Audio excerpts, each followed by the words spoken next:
Thank you so much, Daisy, and thanks everyone for tuning in. Let me just read you a paragraph that caught my attention when I was a young man. You can make an estimate of how many children have been born into a Dutch or Danish family by counting the storks' nests on the roof of the house. In statistical terminology, it would be said that a positive correlation has been found to exist between these two things. So those words were written by a journalist called Darrell Huff. Darrell Huff wrote the most successful book ever written about statistics. It's called How to Lie with Statistics, and it was published in 1954. And it's brief and it's witty, and it's a great book.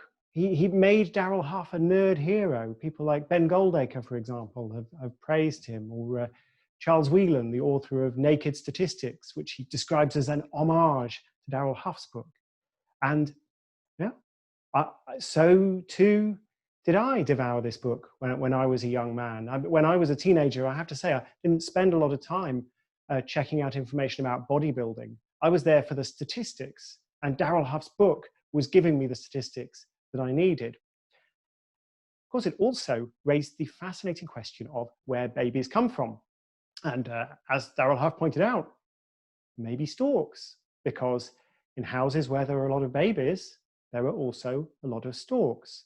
Of course, you may be wondering at how that trick is done, and Darrell Huff, of course, explains. Big houses attract big and potentially big families, and big houses have more chimney pots on which storks may nest. Of course, you can prove anything with statistics. In fact, there is a peer-reviewed scientific paper titled Storks Deliver Babies, P equals 0.008, not joking. And all the zeros after the decimal point is proof that that's not just a chance relationship. There's something really solid there. And in the example that Darrell Huff gives, there's something that's really solid is you've got a big house, there's a lot of room for babies, and a lot of room for storks. But much as I love Darrell Huff's book, I've become increasingly concerned about what it represents.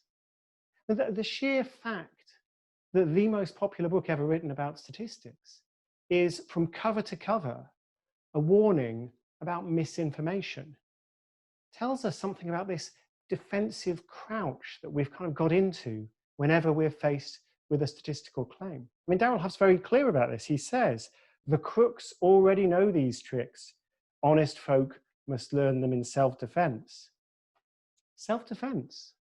This is a vision of numbers as political weapons or tools of advertising agencies. And of course, they can be that. And Darrell Huff made it all very funny. He made it all seem like a game. It was like stage magic. And I'll show you how the magician achieves the effect of pulling the rabbit out of the hat. And that's all good fun. But of course, you must never, ever think that it's real. You must never, ever be fooled. So that's fine, I suppose. What really started to make me uneasy was the realization that in the very same year that How to Lie with Statistics was published, 1954, that's also a landmark in the history of epidemiology. That's the year that two British statisticians, Richard Doll and Austin Bradford Hill, produced some of the first compelling evidence that smoking cigarettes dramatically increases your risk of cancer. I was actually in Richard Doll's house just last week. It's part of an Oxford college.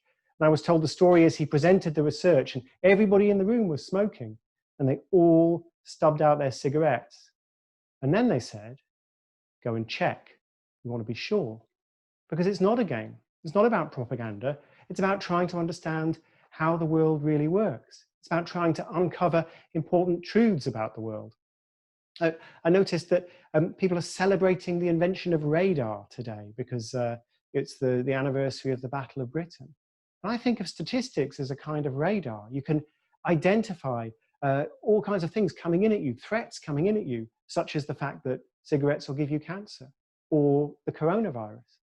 Or you can just try and understand the world, the economic booms and busts, or environmental problems, or demographics. There are nearly 8 billion people on the planet. You can't hope to understand any of this without statistics. So the way that Doll and Bradford Hill were telling the story.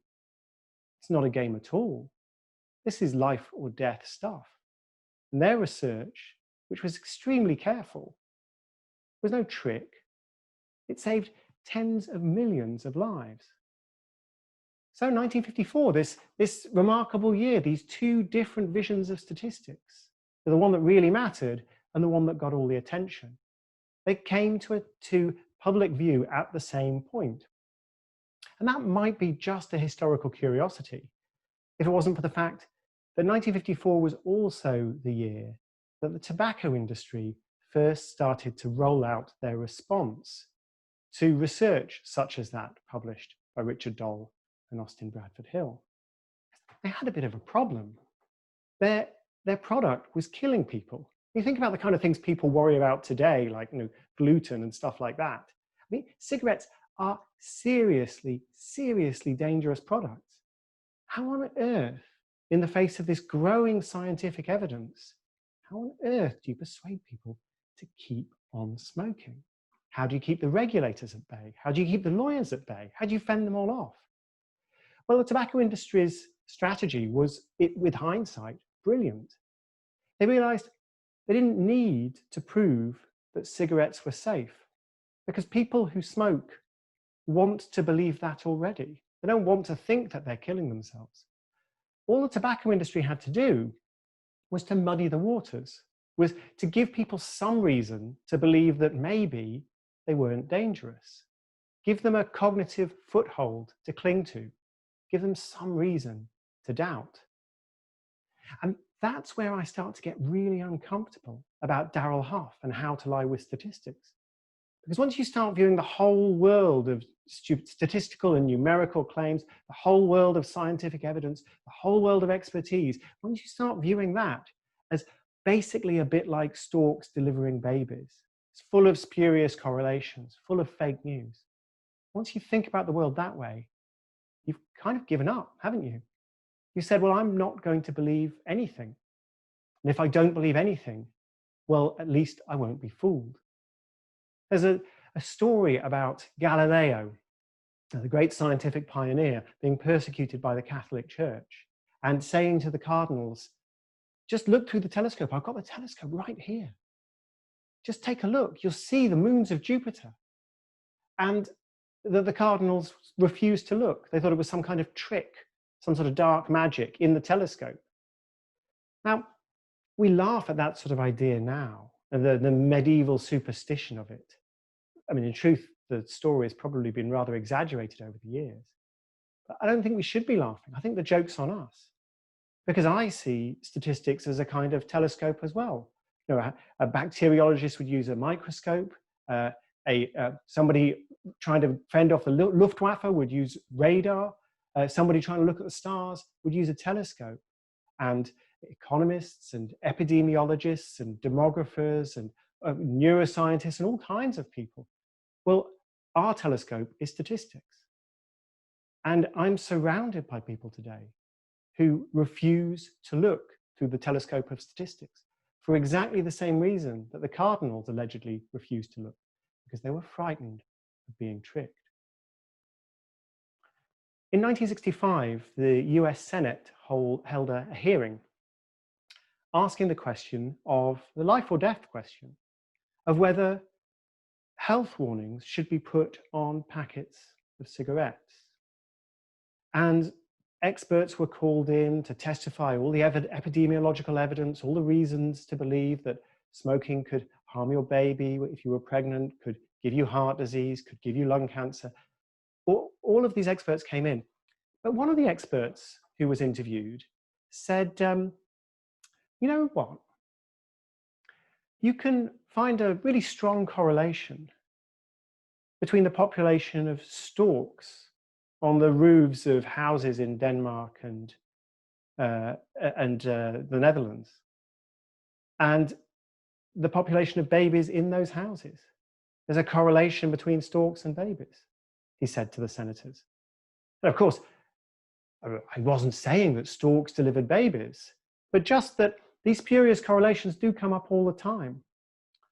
And the senator chairing the hearing said, do you seriously mean to tell me that there's as casual a connection between cigarettes and lung cancer as there is between storks and babies. And the expert witness said, yeah, the two seem to me to be about the same. His name was Darrell Huff, the nerd hero who wrote How to Lie with Statistics, whose brand of skepticism turned cynicism, where everything was a trick, was absolutely perfect, match made in heaven for the tobacco industry, who promptly hired him to write a sequel called How to Lie with Smoking Statistics, which mercifully was never published. But I think that story should be a warning to all of us who like to show off our statistical savvy by shooting things down, by debunking things, by showing what out there is a lie, but who never seem to have any time to think about what's true. I really love the fact that people enjoy more or less. I feel very uncomfortable when people come up to me and say, oh, I love the way that you shoot down all those fake statistics.